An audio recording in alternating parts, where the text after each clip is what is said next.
I have been searching the standard to which I can measure myself of a success or failure. Alam mo, ito totoo to, hindi ako nagdadrama ha.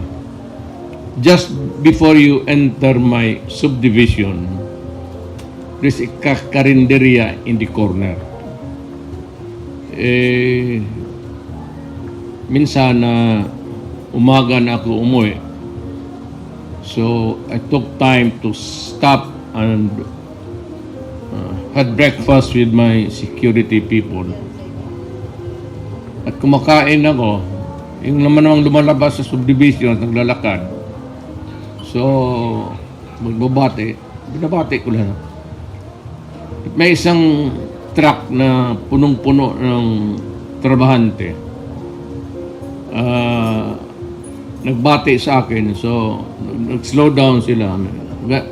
Ganon ako sa tao. Nung slow down ako sa tao, sabi ko nito, nagsinyas ako, kahit.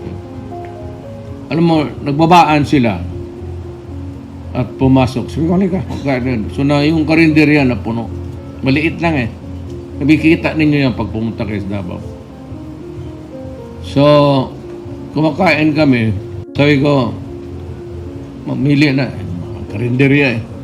Mamili kayo baski ilang ulam gusto ninyo. Well, I was talking to them, the owner ng karinderya, sinasabi niya na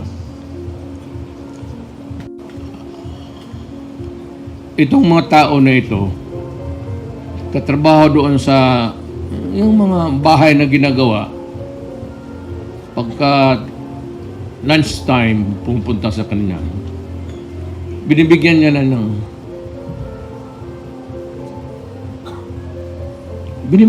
sabaw. Sabaw na ang hiningi.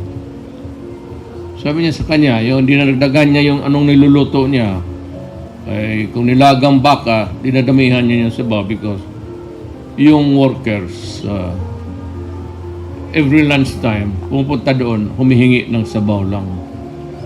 So habang kumakain ako, sabi ko, did I succeed?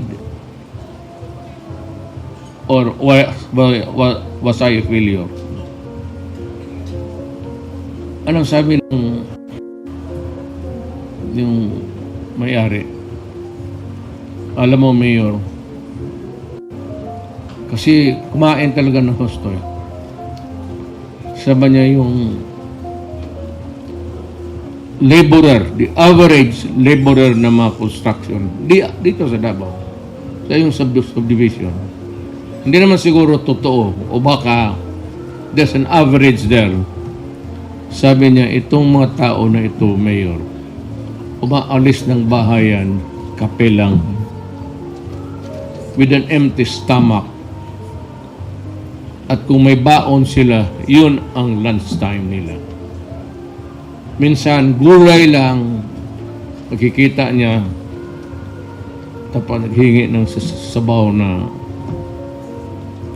So, pulis kasi may-ari ng karinderya, yung asawa yung kausap ko.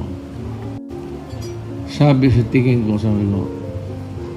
ano ang nagbago sa panahon ko? Ano yung kahapon? Kasi ang Davao ngayon, sa awa ng Diyos, has developed by legislation. Mahaba talaga ang development. Mabilis.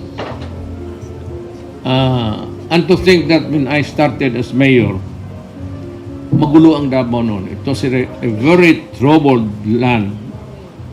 And yung killings ng mga Sparrow units, doon nag-umpisa sa Davao.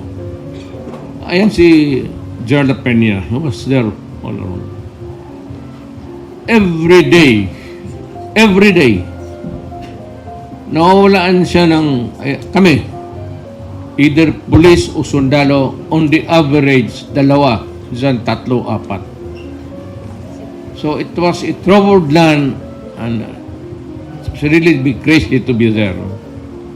Lahat na yung may pera, umaalis.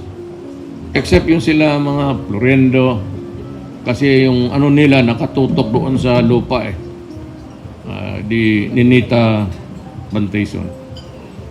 At saka yung may ano. Pero yung iba na negosyante umalis. So Davao was almost back to a laid back situation. So I was a prosecutor.